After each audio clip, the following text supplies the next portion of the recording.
Good evening and welcome to the 7 o'clock English news from the Sultanate of Oman Television. First, the headlines.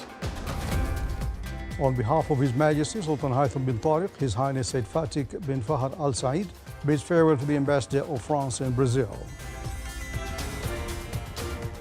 His Excellency the Minister of Heritage and Tourism reviews with partners of tourism sector in the Governorate of Dhofar and ways of implementing tourism development schemes in the Governorate. The Minister of Health reports 8 deaths and 170 new COVID-19 cases and 220 recoveries. And the UN Security Council calls for an immediate cessation of all hostilities in Afghanistan and establishment of a new united, inclusive and representative government, including full, equal and meaningful participation of women.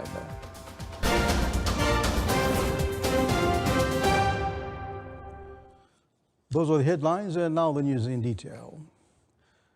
On behalf of His Majesty Sultan Haitham bin Tariq, His Highness Said Fatih bin Fahad Al Said received separately in his office today His Excellency Renaud Salins, Ambassador of the French Republic to the Sultanate, and His Excellency Jose Marcos, Ambassador of the Federative Republic of Brazil to the Sultanate, to bid them farewell at the end of their duties.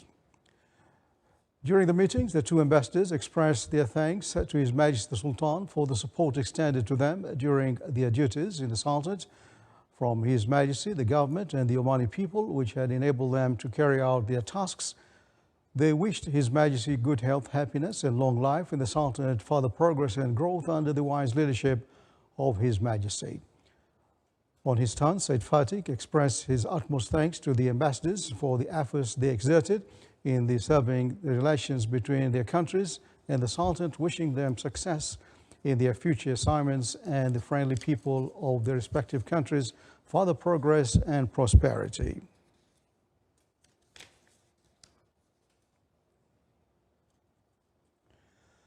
Boosting touristic investment in the Government of Dhofar, top discussions of His Excellency Salim bin Mohammed Al Mahrouqi, Minister of Heritage and Tourism, with partners of tourism sector in the Governorate. The meeting held in Salalah reviewed stages of implementing tourism development scheme in the Governorate, which include the establishing of 4 touristic projects. The design of these projects is inspired from the environmental, geographical and cultural diversity of the Governorate. The meeting seeks to attract more investments to the tourism sector in the Governorate, which was adversely affected by COVID-19 pandemic. It also reviewed plans and programs that support the stability of tourism sectors in light of the adverse effects of the pandemic. The meeting also reviewed the visions of tourism sector partners in the Governorate and the aspiration to bring a tourism sector in a normal situation through continuing operating flights beyond Kharif season to apply the occupying percentage in hotels outside the peak seasons. The implementation of the decision made by COVID-19 Supreme Committee to apply the institutional quarantine on all arrivals from the Republic of Iraq and the Islamic Republic of Iran started today from 12 noon, August 17th, until further notice.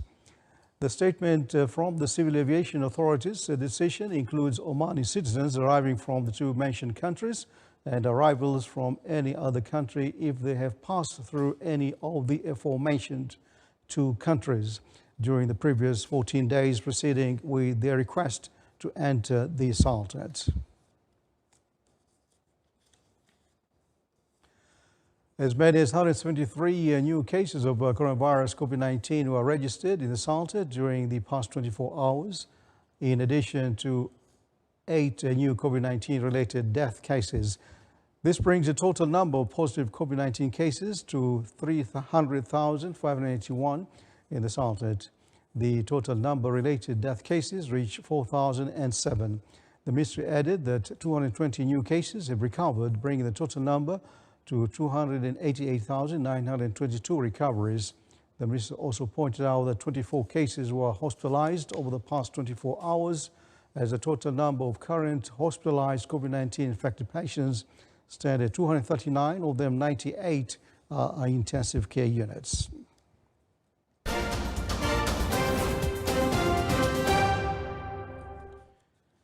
His Excellency Engineer Ahmed bin Mutai Al-Mutairi, Director General of the GCC Accreditation Center, has valued Royal Decree number 55 of 2021 on ratifying the agreement to establishing Gulf Accreditation Center in Gulf Cooperation Council countries, along with the number 1 supplement.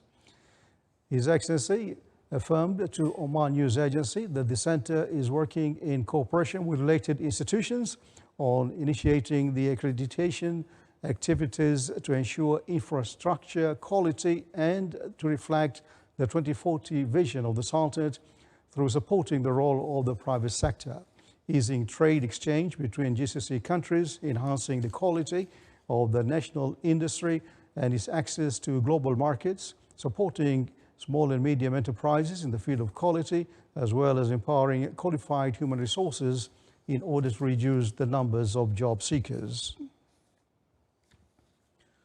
Lieutenant General Hamad bin Hamad Thani Al-Rumaythi, Chief of Staff of the United Arab Emirates UAE Armed Forces, and his accompanying delegation today visited Maritime Security Center. During the visit, the UAE military official was accompanied by Vice Admiral Abdullah bin Khamis Al-Raisi, Chief of Staff of the Sultan's Armed Forces. The guest toured the center's facilities and viewed its latest equipment and technologies. He was also briefed on the tactical roles and tasks carried out by the center within its national duties as it coordinates with relevant authorities in search and rescue missions and the safety of the maritime environment. Lieutenant General Hamad Mohammed Thani Al-Rumaythi, Chief of Staff of the United Arab Emirates Armed Forces, and his accompanying delegation also visited the Military Technological College today. Members of the visiting delegation were briefed on the college's education and service facilities, in addition to its general curriculum, technical specializations, and various educational levels. They also toured several departments and training workshops in the college.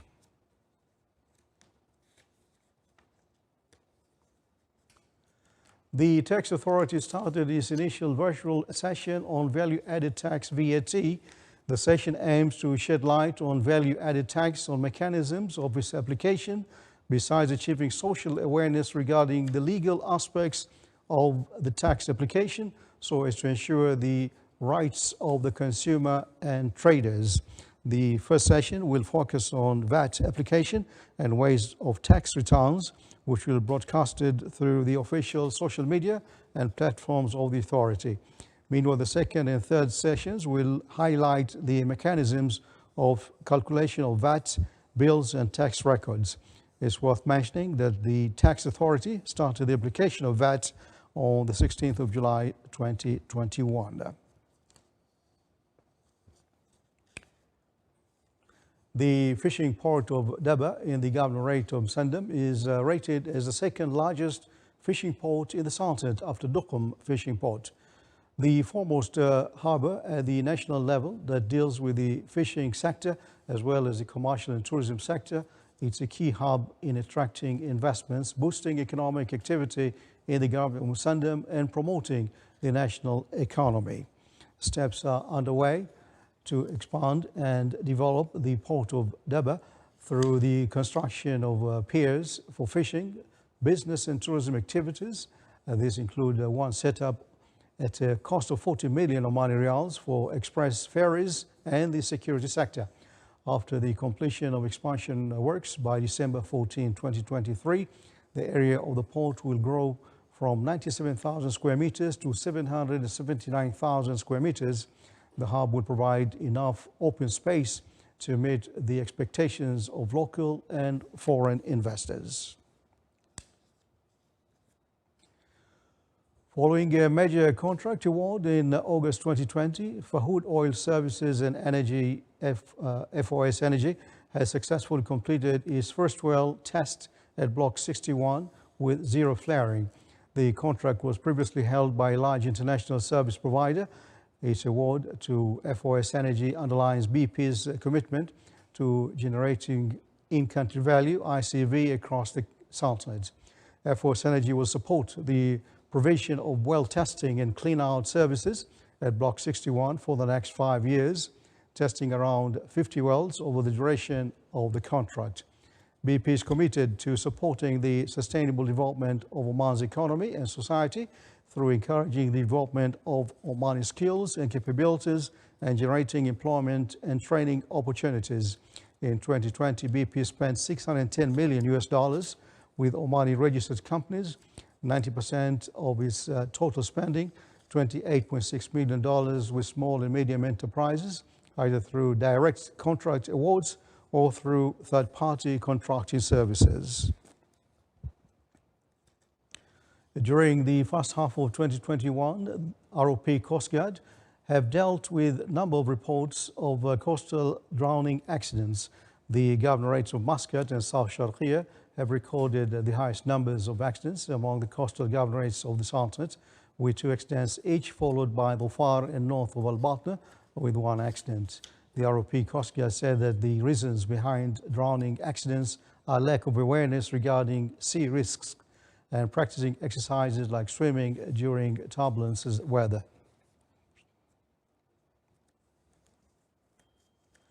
Oman Vision 2040 Implementation Follow-up Unit published the Economic Diversification Report 2020, the KPIs of which were followed up by the former Implementation Support and Follow-up Unit, including projects and initiatives of the National Program for Enhancing Economic Diversification, TANFID, as part of 2016 to 2020 ninth five-year development plan. More details in the following report. This report contributes to developing and preparing the targeted economic sectors to cope with the requirements of Oman Vision 2040 and to accelerate the economic diversification through identifying methodologies that include the implementation of new projects and their initiatives, and to find solutions to the challenges they are facing. The manufacturing sector is one of the main contributors to the Omani economy. However, in 2020, it faced stiff challenges due to the spread of COVID-19. Despite these challenges, the projects have made good progress due to the efforts made by the project owners and their team. One mega project in manufacturing is Lua Plastics Industrial Complex, LPIC, which is a first of its kind mega project in Oman. With a total investment of $6.7 billion, it is located in Soha Industrial Port and is owned by OQ, and will aim to enable the country to support plastics downstream industry. The logistics sector was able to utilize the Sultanate's developed infrastructure. Omani ports have shown excellent performance, efficiency and reliability, as the general cargo handled from January till the end of December reached around 54 million tons, and the number of containers that were handled reached around 5.2 million, with an increase of 5% compared to 2019. Khazain project is one of the most significant integrated economic cities in the Sultanate. It is strategically located in the wilaya of Barka, between Soha Port, Muscat Airport and Muscat City, and is being developed over an area of 51.6 million square meters.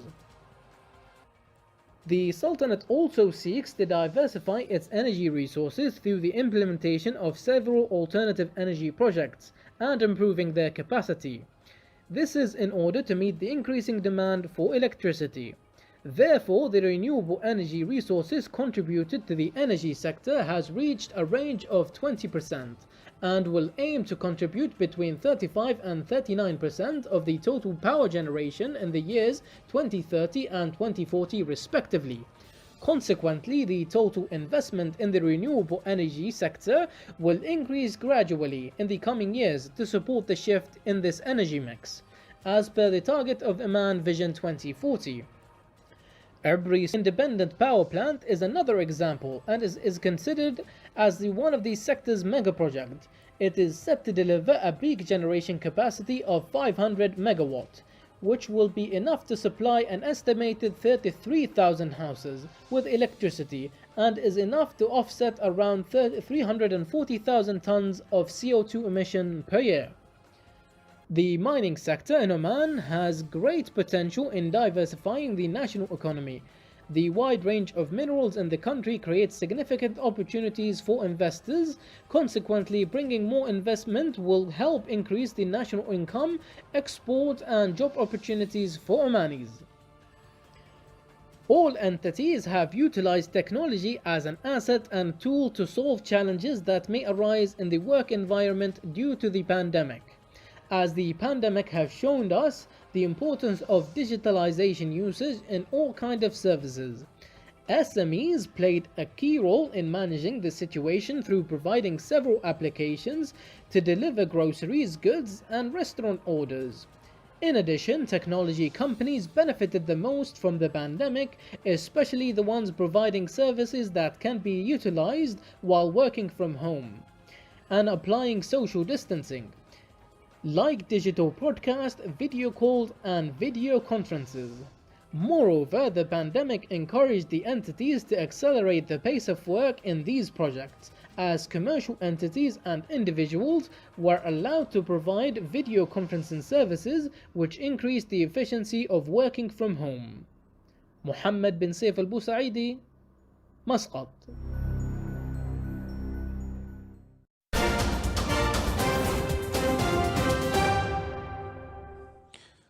Now for international news, the UN Security Council called for an immediate cessation of all hostilities in Afghanistan and the establishment of a new government that is united, inclusive and representative, including full, equal and meaningful participation of women.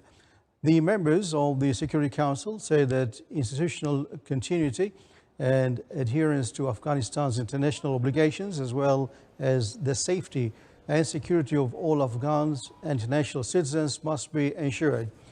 They called for an immediate end to the violence in Afghanistan, restoration of security, civil and constitutional order, and urgent talks to resolve the current crisis of authority in the country and to reach a peaceful settlement through an Afghan-led and Afghan-owned process of national reconciliation.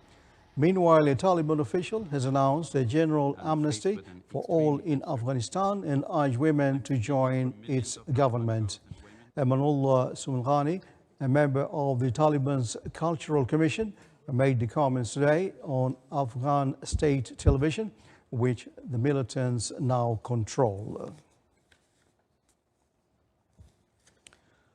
Tropical storm Grace has begun drenching Haiti just 2 days after the powerful earthquake struck the Caribbean nation. The depression regained storm status overnight after yesterday, adding to the misery of thousands of people who lost loved ones, were injured or became homeless. The country's southwestern area was hit the hardest by Saturday's earthquake. It began to see heavy rains and strong winds after nightfall, and officials warned that rainfall could reach 15 inches in some areas. The storm arrived as officials raised the earthquake's death toll to 1,419. Hundreds of firefighters, backed by water-dropping planes, were battling a large forest fire burning for the second day today that has led to the evacuation of a care home and several villages northwest of Athens. The fire in the villa area, which was burning through a dense forest, began yesterday shortly after another wildfire broke out to the southeast of the Greek capital in the Karatea area. The two were the most severe among dozens of wildfires to break out across the country. Hundreds of wildfires have burned across Greece this month, fueled by the country's longest and most severe heat wave in the decades that left its forest shrubland bone dry. Arson has been suspected as being the cause of some. Today, police announced they had arrested 2 people on suspicion of setting 2 fires, both of which were quickly extinguished. Intense heat and wildfires have also struck other Mediterranean countries in recent weeks, with fires killing at least 75 people in Algeria and 16 in Turkey. And finally, also in the United States, strike teams battling a mammoth wildfire displacing thousands of Northern Californian residents braced for a resurgence of high winds as the state's largest utility warned widespread precautionary power shutoffs were likely this week. The so-called Dixie Fire has blackened nearly 570,000 acres of drought-parched timber and brush in the rugged Sierra Nevada mountains northeast of San Francisco since erupting on July 14th. Some 1,200 homes and other structures have gone up in flames, including most of the historic downtown area of Greenville, a gold rush mining hamlet engulfed by a blaze more than a week ago. All but one of several people listed as missing after Greenville was largely destroyed have since turned up safe, though one man still unaccounted for. Many moved from the area prior to the fire.